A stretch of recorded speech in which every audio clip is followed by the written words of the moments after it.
우리가 열왕기상의 말씀을 읽고 지금 주일 오후 때마다 열왕기상의 말씀을 살펴보는 가운데 오늘은 11절에서부터 14절까지의 말씀을 살펴보게 되었습니다. 지난 시간에 아도니아라고 하는 다윗의 아들 가운데 하나가 스스로 다윗을 이은 세 번째 왕이 되었다고 이렇게 선포하는 이야기까지 살펴보았습니다.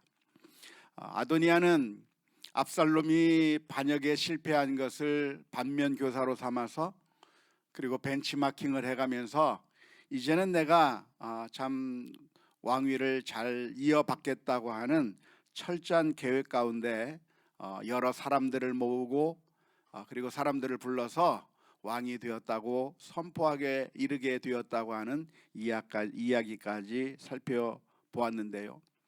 만일 이렇게 아도니아가 정말로 이스라엘의 세 번째 왕이 된다고 한다면 그 왕이 된 소식이 가장 비극적으로 들릴 사람이 누가 있을까요?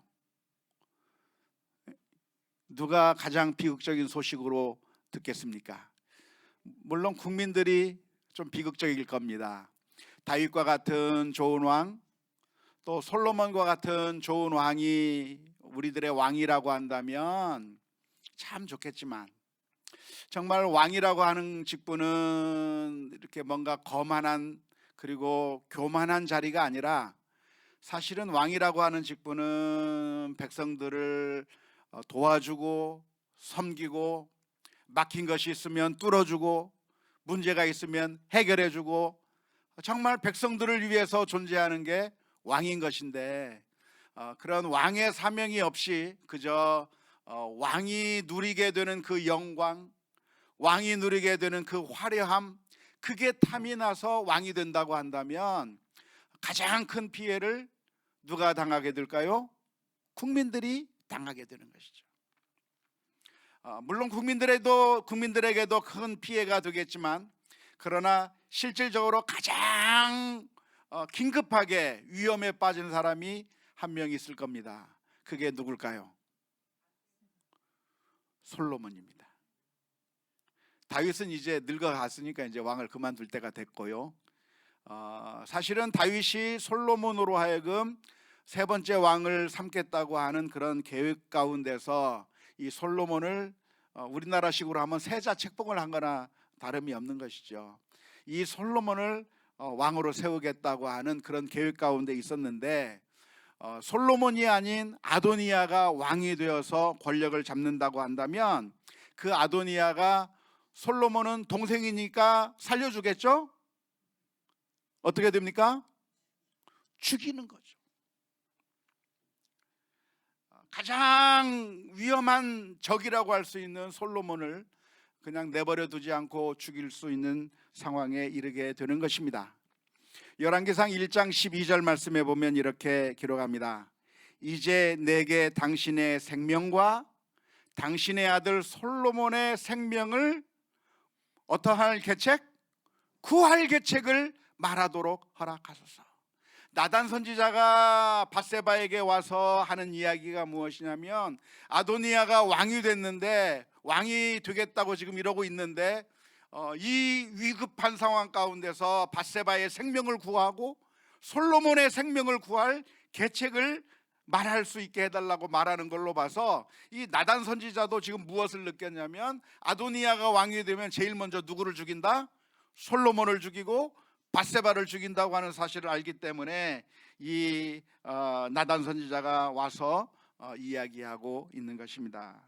문제는 이 사실을 아도니아가 왕이 되겠다고 하는 그 사실을 다윗도 모르고 솔로몬도 제대로 잘 모르고 밧세바도 잘 모르고 그리고 솔로몬이나 밧세바나 이 문제를 어떻게 해결해야 될지 모르는 난감한 상황 가운데 있었는데 그때 나타난 사람의 이름이 누굽니까? 나단 선지자죠. 어디선가 나타났어요. 어디선가 나타나서 나단 선지자가 밧세바를 돕고 솔로몬을 도와서 결국 이 나단 선지자의 계획에 의해서 우리가 오늘 본문에서 다 읽지는 않았지만 결국 솔로몬이 왕으로 세워지게 되는 그 결정적인 역할을 한 사람이 누구냐? 바로 나단 선지자라고 하는 것입니다. 나단 선지자는 밧세바에게 아도니아가 왕이 되려고 한다고 하는 그 사실을 알리고, 그리고 솔로몬을 왕으로 세우기 위한 작전을 실행에 옮기게 되었습니다.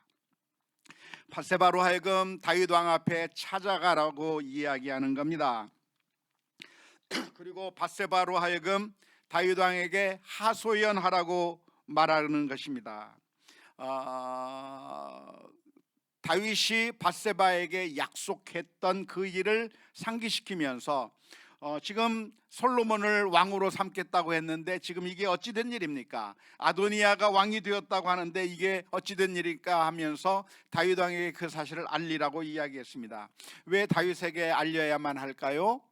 바로 이 문제를 해결할 수 있는 사람은 다윗 한 사람뿐이었기 때문입니다. 솔로몬은 아직 아도니아를 대적할 만한 힘이 없는 것이죠. 물론 솔로몬이 지혜의 사람이기는 했지만 그러나 세력이 없습니다. 도와주는 사람이 없습니다. 솔로몬과 함께한 사람들은 별로 없습니다. 그런데 아도니아에게는 벌써 사람들이 몰려들기 시작하는 것이죠. 사람들은 아주 참 예민해서 누가 권력을 잡는가에 따라서 그 권력을 잡는 사람들 주변으로 사람들이 몰려들게 되어 있고, 몰려들면서 충성 경쟁을 하고, 그러면서 세력이 점점 커지는 겁니다. 아도니아의 세력이 점점 커지는 그 상황 가운데서 솔로몬은 이제 위험한 상황 가운데 있었기 때문에 이 문제를 해결할 수 있는 사람이 누군가? 다윗 왕, 비록 늙고 힘이 없고 모든 것이 연약한 사람이지만 그 다윗 왕 앞에 이야기하게 만들었고, 그러면 가서 다윗 왕 앞에 이야기를 하면 나단 선지자가 들어와서 도와주겠다고 하는 그 이야기를 오늘 본문의 말씀 가운데서 읽었습니다. 사실 이렇게 나단 선지자가 솔로몬을 도와주는 것은 아주 위험한 일이었을 거라고 생각을 합니다. 만일 이 사실을 아도니아가 알면 어떻게 되죠? 나단 선지자도 아도니아가 죽일 수 있는 겁니다. 돈과 권력 이런 것은 엄청난 우상이기 때문에 그 돈을 얻기 위해서, 권력을 얻기 위해서 사람들은 무슨 짓이라도 하는 겁니다. 심지어 선지자도 죽이는데 눈 하나 깜짝하지 않을 것이죠. 그 예를 우리는 어디서 봅니까? 사울 왕이 아히멜렉 제사장을 죽이는 거에서 알 수가 있습니다. 사울 왕은 그 아히멜렉 제사장이 다윗을 도왔다고 하는 그 사실 때문에 분노해서 제사장을 죽이는데 전혀 망설이지 않았습니다. 하나님의 일을 하고 있는 그 제사장도 사울 왕이 죽이는 겁니다. 하나님의 사람을 죽이는 겁니다. 왜? 권력의 욕심 때문에. 그것이 우상이 되면 하나님도 눈에 보이지 않게 되는 그런 결론이 나오게 되는 것이죠. 그러니까 지금 나단이 솔로몬을 도와준다고 하는 것은 사실 나단 선지자에게는 굉장히 위험한 일이었음에도 불구하고 자신의 목숨을 내놓고 솔로몬을 도와준 것입니다. 결국 그렇게 해서 솔로몬이 왕이 되게 되었는데요. 솔로몬이 왕이 되는데 1등 공신을 꼽으라고 한다면 어쩌면 나단 선지자를 꼽을 수 있을 것입니다.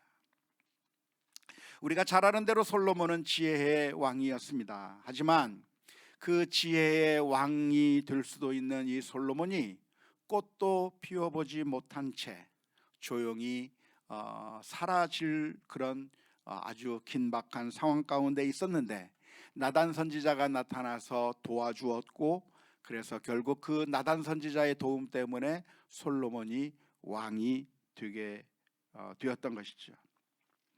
우리는 종종 위대한 인물들만을 기억합니다. 예를 들어서 다윗 왕을 기억하고 솔로몬을 기억하고 모세를 기억하고 엘리야를 기억하는 것이죠. 솔로몬 하면 그 솔로몬이라고 하는 사람은 지혜의 왕이구나.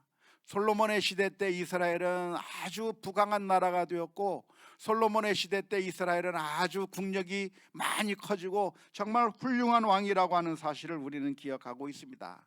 하지만 솔로몬은 어떻게 솔로몬이 될 수 있었는가? 어떻게 될 수 있었습니까? 나단 선지자가 도와주었던 것이죠. 그리고 밧세바가 다윗 왕에게 찾아가 이 문제를 하소연하고, 그리고 솔로몬이 왕이 되도록 도와줌으로 말미암아 솔로몬이 지혜의 왕으로 설 수가 있었던 것입니다.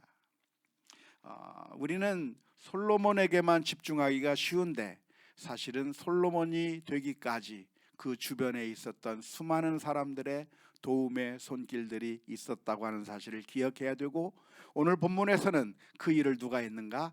나단 선지자가 했고, 그 일을 또 누가 했는가?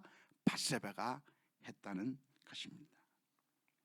오늘 이 말씀을 우리가 읽으면서 우리는 우리들에게도 아주 중요한 사명이 있다고 하는 사실을 발견할 수 있으면 좋겠습니다. 우리는 어떤 사람만 기억하죠? 이 세상은 어떤 사람만 기억하죠? 탁월한 사람들만을 기억합니다. 아주 뛰어난 사람만을 기억하죠. 여러분들이 기억하고 있는 탁월한 사람은 누굽니까? 손흥민 선수? 김민재 선수? 또 누구를 기억합니까? 예? 김효남 권사님? 아주 탁월한 사람들만을 기억하는 거죠. 우리 교회에서 무용 그러면 기억하는 거죠. 하지만 이 세상은 오로지 두각을 나타내는 사람들만 기억하지만, 그러나 그 사람들이 혼자 그렇게 된 것이 아니라 그 자리에 올라가기까지 많은 사람들의 도움이 있었다고 하는 사실을 기억해야 하는 것이죠. 그리고 우리들은 우리들에게 주신 그 사명이 무엇인지를 잘 깨닫고, 내가 있는 그 자리에서 하나님께서 내게 맡겨주신 그 사명을 잘 수행할 때 엄청나고 놀라운 결과들이 있게 될 줄로 믿습니다. 우리 주일학교에서는 우리 주일학교 교역자와 그리고 선생님들이 우리 아이들을 가르칩니다. 아이들을 가르치는데 이 아이들이 나중에 커서 어떤 인물이 될까요? 아주 위대한 인물이 탄생할 수 있는 거죠. 이 아이를 잘 가르쳐서 정말 믿음의 사람이 탄생할 수 있고, 이 아이들을 잘 가르쳐서 이 세상을 구원할 아주 위대한 그런 훌륭한 인물들이 나올 수가 있는 것이죠. 사실 우리 가정에서 우리 어머니들이 하는 일, 우리 아버지가 하는 일, 그 일들이 결코 작지 않습니다. 하나님께서 우리 가정을 주셨는데 이 가정을 통해서 우리 아이들을 잘 양육하는 일을 하게 된다고 한다면 그 일이 작은 것이 아니라 사실은 우리들에게 맡겨주신 사명이고, 그 사명을 잘 감당할 때 결국에는 하나님께서 우리에게 주신 사명을 잘 꽃피워낼 수가 있는 것입니다. 모세라고 하는 사람은 이스라엘 민족을 저 애굽 땅에서부터 건져내서 그리고 가나안 땅으로 인도해낸 그런 위대한 이스라엘 민족의 지도자였는데, 모세라고 하는 사람은 어떻게 탄생했는가? 어떻게 탄생했습니까? 요게벳이라고 하는 믿음의 어머니가 있었던 거예요. 바로 왕을 두려워하지 않고 모든 남자아이는 다 죽이라고 하는 그런 지엄한 명령이 있음에도 불구하고 목숨을 내놓고 이 아이를 살린 거예요. 이 아이를 살리다가 더 이상 감출 수 없으니까 이 아이를 나일강에 띄워놓는 거예요. 갈대상자 만들어 놓고 그 아이를 지키는 거예요. 모세의 누이 미리암이 그것을 바라보는 거예요. 그래서 요게벳과 미리암이 그 아이를 살리기 위해서 최선의 노력을 했기 때문에 모세가 탄생하게 된 것이고, 그 모세를 향해서 어머니 요게벳이 젖을 먹이면서 하나님에 대해서 알려주고, 이스라엘 민족의 소망에 대해서 알려주고, 하나님께서 우리에게 어떤 약속을 해주셨는가를 아이 때부터 알려주기 시작해서 이 아이가 점점 장성하게 되어서 이스라엘 민족을 구원해낼 수 있는 위대한 인물이 탄생하게 된 것이죠. 삼손이라고 하는 사사는 그의 마누아라고 하는 사람이 그 아내와 함께 이 아이를 기르기 위해서 정말 최선을 다했을 때 삼손이라고 하는 위대한 인물이 탄생하게 된 것이죠. 바나바라고 하는 사람은 바울을 인도해냈습니다. 우리가 잘 아는 대로 바울은 어떤 사람이었습니까? 교회를 핍박한 사람이었던 것이죠. 교회를 핍박했던 그 사람이 어느 날 예수님을 만난 다음에 그래서 교회 안으로 들어와서 함께 신앙생활을 한다고 했을 때 예루살렘 교회에 있던 성도들이 바울을 보면서 환영했을까요? 의심의 눈초리로 바라보았을까요? 의심의 눈초리로 바라보는 것이죠. 오늘날 교회 안에 어떤 젊은 청년들이 들어온다고 한다면 환영합니까? 의심의 눈초리로 바라봅니까? 저거 신천지가 아닐까? 하면서 의심의 눈초리로 바라보고 있는 거죠. 그런데 그때 바나바라고 하는 사람이 바울을 데리고 다니면서 이 사람 저 사람에게 소개해 주는 겁니다. 이 사람이 예수님을 만났어요. 이 사람이 하나님을 체험하게 됐어요. 그래서 이 하나님께서 이 사람에게 사명을 줬어요. 그래서 그 바울이라고 하는 사람을 예루살렘 교회에 잘 안착할 수 있도록 도와주었고 결국 그렇게 잘 정착할 수 있도록 바나바라고 하는 사람이 바울을 도와주었기 때문에 전 세계의 복음을 전하는 위대한 사람으로 바울이 성장할 수가 있게 되었던 것이죠. 하나님께서 우리에게도 이러한 사명을 주셨습니다. 우리에게 주신 그 사명이 사실은 작은 것이 아니라 우리에게 주신 그 사명을 가지고 나단과 같은 사람이 이러한 일을 만나게 되었을 때는 솔로몬의 생명을 살리고 그를 왕으로 이끄는 그런 위대한 일을 했던 것과 마찬가지로 바나바라고 하는 사람이 바울을 만나게 되었을 때 그를 잘 소개해서 결국에는 위대한 선교사가 될 수 있도록 도와준 것과 마찬가지로 하나님께서 우리에게 맡겨주신 사명이 결코 작은 사명이 아니고 우리의 이름은 잘 두각을 드러내지 않는다고 할지라도 내가 뿌린 씨앗, 내가 흘린 땀방울, 그 모든 것들이 하나님 앞에서 귀하게 사용될 수 있다고 하는 사실을 믿을 수 있기를 주님의 이름으로 축원합니다.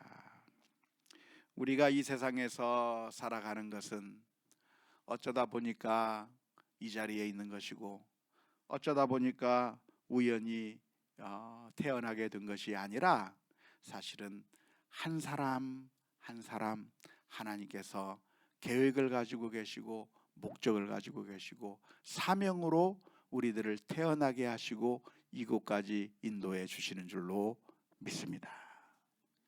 그러니까 우리에게 사명이 없는 사람이 있을까요? 없을까요? 다 있어요. 사명이 다 있어요.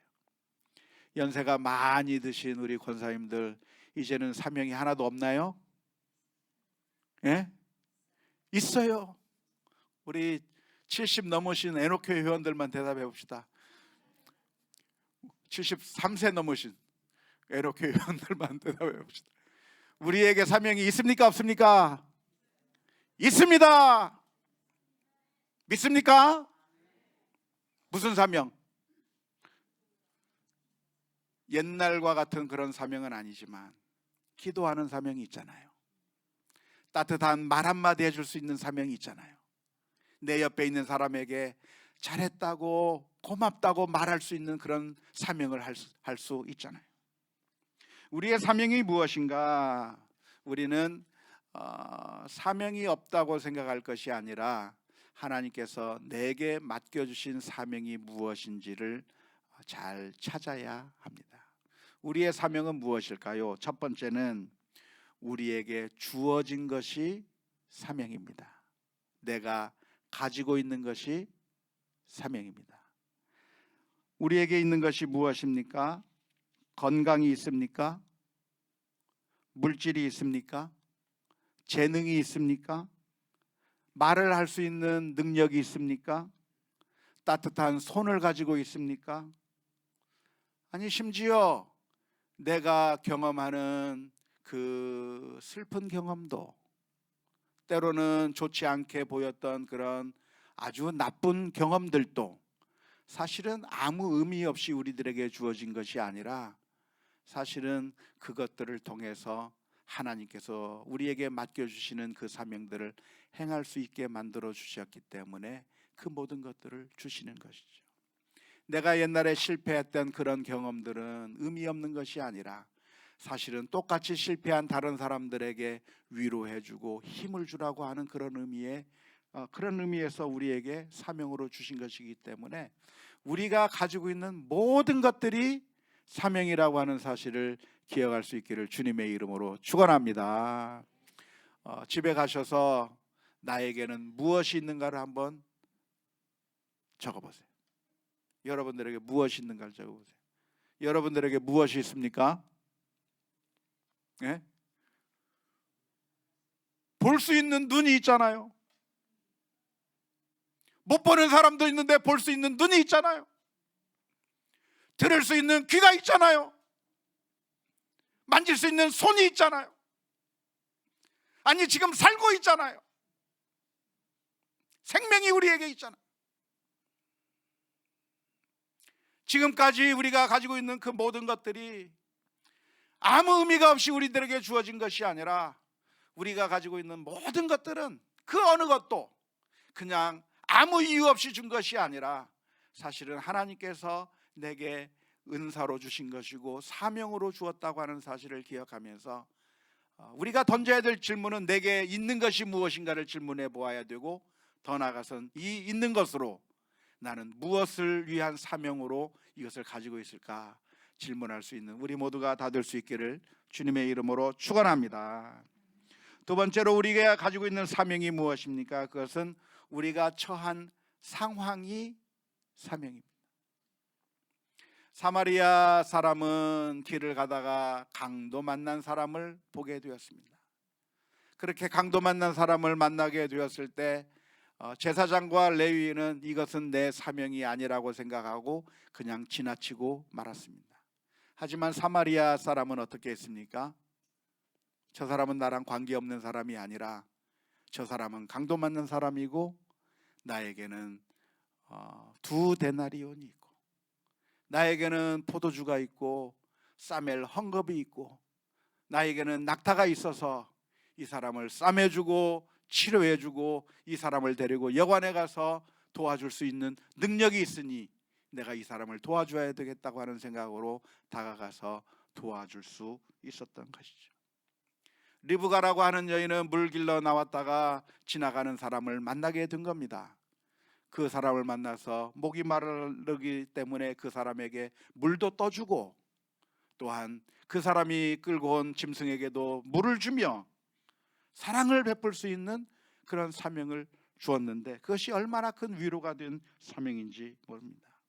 뿐만 아니라 사마리아 성 문 앞에 있던 4명의 나병 환자들은 그들이 그곳에 있다가 굶어 죽을 수밖에 없는 그 상황 가운데서 아람 진영으로 갔다가 아람 진영에서 먹을 것을 발견했을 때 그들은 거기서 잘 먹고 잘 살고 그리고 끝이 아니라 그들은 먹다가 생각한 거예요.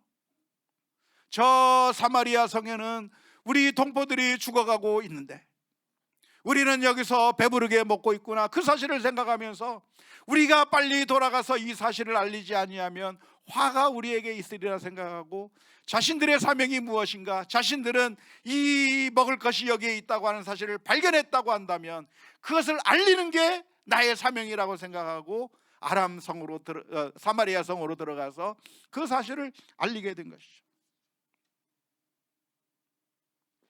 우리의 사명은 무엇인가? 우리가 처한 상황, 우리가 만나게 되는 사람, 우리가 있는 바로 그곳, 그것이 우리의 사명이라고 하는 사실을 기억하면서 그 사명들을 잘 감당해 나가야 될 줄로 믿습니다. 마지막으로 우리의 사명이 무엇입니까? 그것은 우리의 마음이 가는 곳이. 사람들은 눈이 다 달라서 보이는 게 있고 안 보이는 게 있습니다. 똑같이 보는데도 어떤 사람의 눈에는 특히 어질러 있는 게 눈에 거슬리게 보여요. 어떤 사람은 아무렇지도 않은데 왜 그게 눈에 보여요? 눈에 보고 욕하라고 눈에 보이는 건가요? 그게 아니라 눈에 보이는 것은 내게 주어진 사명이죠. 내게 보이는 것이 있다고 한다면, 내 마음이 가는 게 있다고 한다면 그게 사명이에요. 우리 교우들 가운데 누가 참 힘들어하는 사람이 있구나, 그게 신경이 쓰이면 왜 저 사람한테 아무도 신경을 안 써주지가 아니라 내가 신경을 써야 되는 거예요. 예레미야 선지자는 하나님의 사명을 깨달았습니다. 그래서 하나님의 그 사명을 실천하기 위해서 최대한의 노력을 했는데, 예레미야서 20장 9절 말씀에 보면 이런 말씀을 기록하고 있습니다. 내가 다시는 여호와를 선포하지 아니하며 그의 이름으로 말하지 아니하리라 하면 나의 마음이 불붙는 것 같아서 골수에 사무치니 답답하여 견딜 수 없나이다. 예레미야 선지자는 지금 이스라엘 민족을 바라보면서 저 이스라엘 민족의 영적인 상태를 보고 말하고 싶은 마음이 있는 거예요. 말하고 싶은 마음이 있는데 그걸 말하지 못하면 너무나도 답답해서 불붙는 것 같다고 하는 그런 고백을 가지고 이스라엘 민족에게 가서 하나님의 말씀을 전하려고 했던 모습이 예레미야서에 기록되어 있는 것이죠. 뿐만 아니라 사도 바울도 역시 마찬가지였습니다. 사도 바울은 복음을 온 세상에 전해야 되겠다고 하는 그 사명을 가지고 있을 때 어떻게 했는가? 사도행전 20장 23절에서부터 24절 말씀에 보면 오직 성령이 각 성에서 내게 증언하여 결박과 환난이 나를 기다린다 하시나 내가 달려갈 길과 주 예수께 받은 사명 곧 하나님의 은혜의 복음을 증언하는 일을 마치려 하면은 나의 생명조차 귀한 것으로 여기지 아니하노라. 복음을 들고 가야 되는데 주변 사람들이 말리는 겁니다. 가면 죽습니다. 가면 큰일 납니다. 그런데 그런 이야기를 한 사람만 이야기하는 것이 아니라 여러 사람이 이야기하는 거예요. 그런데 그 사람들이 그냥 얘기하는 것이 아니라 기도하는 가운데 성령님께서 알려주셨고 이제 가면은 그 바울 사도가 죽임을 당하게 될 거라고 하는 그런 성령님의 가르쳐 주심이 있어서 그걸 전달해 주는데도, 그걸 알고도 내가 가서 죽는다고 할지라도 내 사명을 마치는 일에 내가 중단할 수 없다고 하면서 예루살렘에게 가게 된 것이죠. 우리가 가지고 있는 그 사명들은 각각 다 다릅니다. 어떤 사람에게는 5달란트, 어떤 사람은 2달란트, 어떤 사람에게는 1달란트만 맡긴 것처럼 우리들은 다 사명들이 다르고 해야 할 일들이 다를 겁니다. 다른 사람과 비교해가면서 저 사람이 이만큼 했는데 나는 거기에 미치지 못하는가, 자꾸 비교하면서 만족할 게 아니라 내게 주어진 사명이 무엇인가를 생각하며 그 사명을 감당해야 합니다. 갈라디아서 6장 4절 말씀에 보면 이렇게 기록합니다. 각각 자기 일을 살피라. 그리하면 자랑할 것이 자기에게는 있어도 남에게는 있지 아니하리니 라고 기록하고 있는데요, 영어 성경에서는 이 갈라디아서 6장 4절 말씀을 이렇게 번역해 놓았습니다. NIV 성경에서 이렇게 번역했죠. 각각 자신의 행동을 살펴야 할지라. 그러면 자신을 다른 그 누구와 비교하지 않아도 스스로 자신에게 자부심을 느낄 수 있을 것이다. 각각 자기 자신에게 주어진 짐을 져야 할 것이니라. 내게 맡겨준 사명이 하나면 그 하나만 하면 돼요. 이제는 연세 드셔서 많은 것들을 할 수 없어도 내게 주어진 그 사명 하나만 하면 돼요. 엄마로서의 사명, 아버지로서의 사명, 또 교회에서 맡은 그 사명, 또 하나님께서 우리를 그 내가 처한 그 상황 가운데서 할 수 있는 사명들을 잘 감당해 나가게 된다고 하고, 그 사명을 잘 감당하고 결과는 누구에게 맡깁니까? 하나님께 맡기면 되는 거죠. 고린도전서 3장 6절 7절 말씀에 나는 심었고 아볼로는 물을 주었으되 오직 하나님께서 자라나게 하셨나니 그런즉 심는 이나 물 주는 이는 아무것도 아니로되 오직 자라게 하시는 이는 하나님뿐이니라. 바울 사도의 사명이 다르고 아볼로의 사명이 다른 겁니다. 한 사람은 물을 뿌리는 겁니다. 한 사람은 심는 겁니다. 그러나 그 모든 사명들을 합력해서 하나님께서 결과를 만들어내신다고 하는 사실을 기억하면서 우리에게 주어진 사명을 감당해야 하는 것이죠. 솔로몬은 나단 선지자가 있었다고 하는 사실이 너무나도 큰 행운이었을 겁니다. 죽을 수밖에 없었는데 어디선가 나타나서 나단 선지자가 도와줌으로 말미암아 죽지 않고 살았을 뿐만 아니라 왕으로서의 그 자리에 올라갈 수 있게 도와주었던 것이죠. 이 이야기를 읽으면서 우리들은 아마 생각해 볼 겁니다. 내가 다른 사람을 돕기는 돕는데, 그런데 누가 나를 도와주지? 나를 도와줄 사람은 누굴까? 그런데 사랑하는 성도 여러분, 우리를 도와주시는 분을 알고 계십니까? 그분은 바로 예수 그리스도이십니다. 그 옛날 솔로몬이 아도니아의 반란으로 인해서 죽을 수밖에 없는 그 상황 가운데 있을 때, 나단 선지자는 자기가 아도니아에 의해서 죽임을 당할 수 있는 위험을 알면서도 다윗 왕 앞에 찾아가고 밧세바에게 찾아가서 결국 솔로몬을 살린 것이죠. 그런데 바로 예수님께서도 그렇게 하셨습니다. 우리가 영원히 죽게 되었을 때 예수님께서는 이 세상에 오셔서 우리를 구원하시기 위하여 십자가를 지셨습니다. 그리고 그 구원의 은혜 때문에 우리가 살아나게 된 것이고 하나님의 자녀가 되었고, 솔로몬이 왕이 된 것처럼 우리는 어떻게 되었습니까? 하나님의 왕 같은 제사장으로 세움을 받게 되는 줄로 믿습니다. 우리의 삶 가운데서 주님을 바라보면서 믿음으로 살아가야 할 것이고, 우리가 이런 놀라운 은총을 받았다고 한다면 우리들의 삶 가운데서도 특별히 헌신하는 우리 이전도 회원들뿐만 아니라 우리 교우들 모두가 내게 맡겨주신 그 사명이 무엇일까? 지금 내가 나단처럼 들어가서 도와줘야 될 사람이 누굴까? 늘 기도하는 가운데 우리에게 주어진 그 사명을 외면하지 말고 믿음으로 발견하며 승리해 나가는 우리 모두가 다 될 수 있기를 주님의 이름으로 축원합니다.